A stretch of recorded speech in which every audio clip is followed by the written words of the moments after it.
Get our wheels off. So same one on the frame now so far. Already got the hose in for it.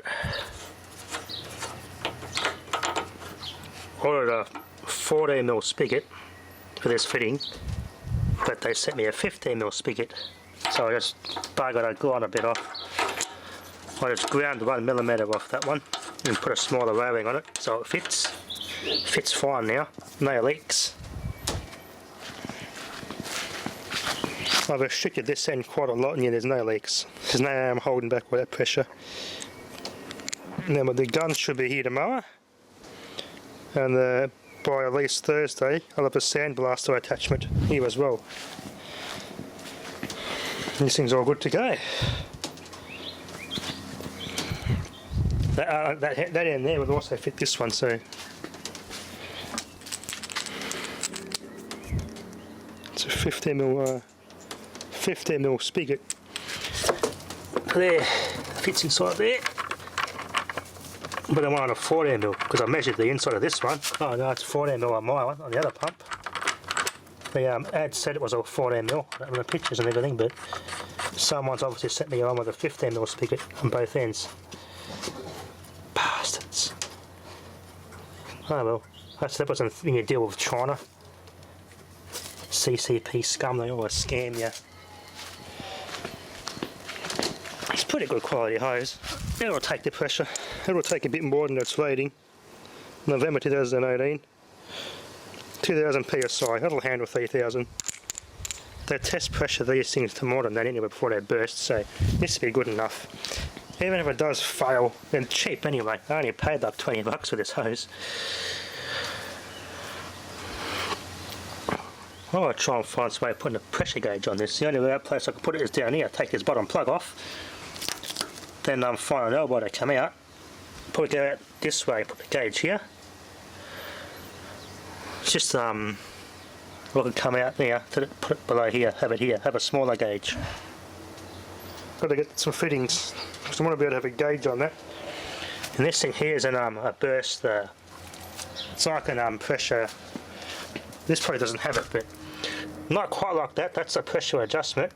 That also pops out and relieves pressure as you let go of the trigger on the gun.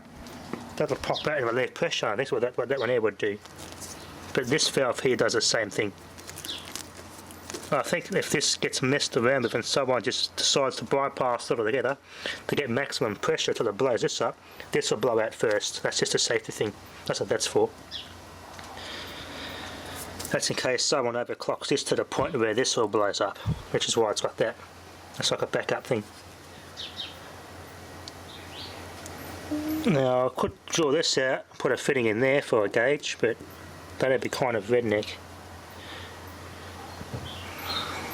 I'll put a gauge up here, be more practical, but I've got to use this fitting down here. That's the main discharge one. Unless that's part of the valve, that's not just a plug, but I'll check. If that's just a regular plug there, I can screw a gauge into that bit.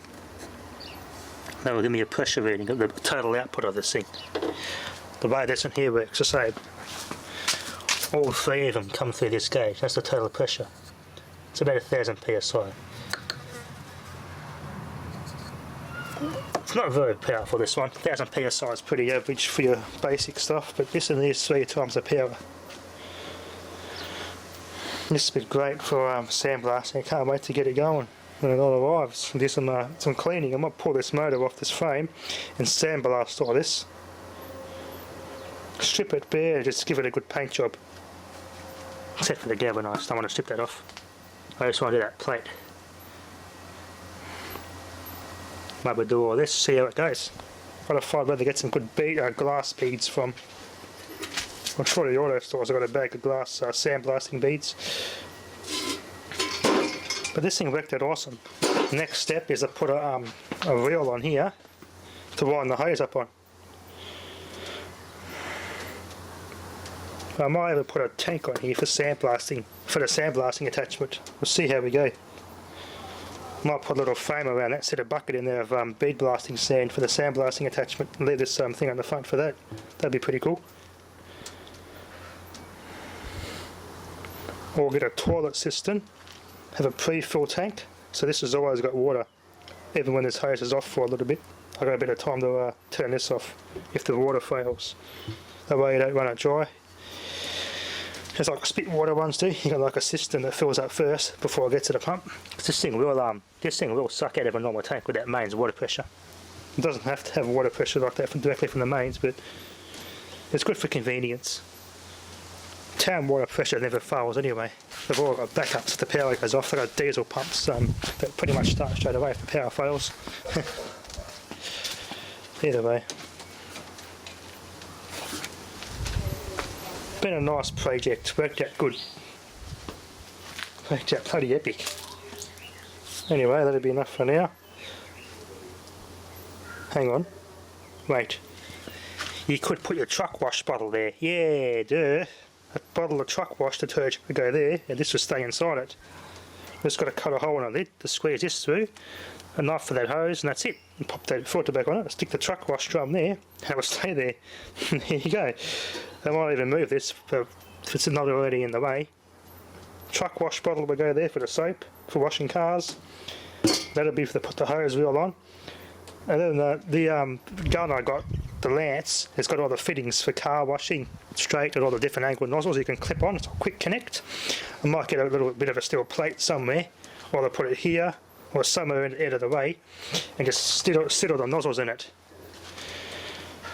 We can put something down here, a bit of angle line or some sort of a plate here, or on the other side, just have the nozzles all sitting in it.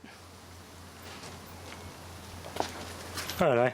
I might even go high tech and get a little toolbox. Right, a little steel toolbox there to put everything in there. Be out of the way, it's small. I can still get to everything on the motor. It's out of the way, put little fittings in there, that'd be kind of convenient. This thing is just ideal. Anyway, thanks for watching.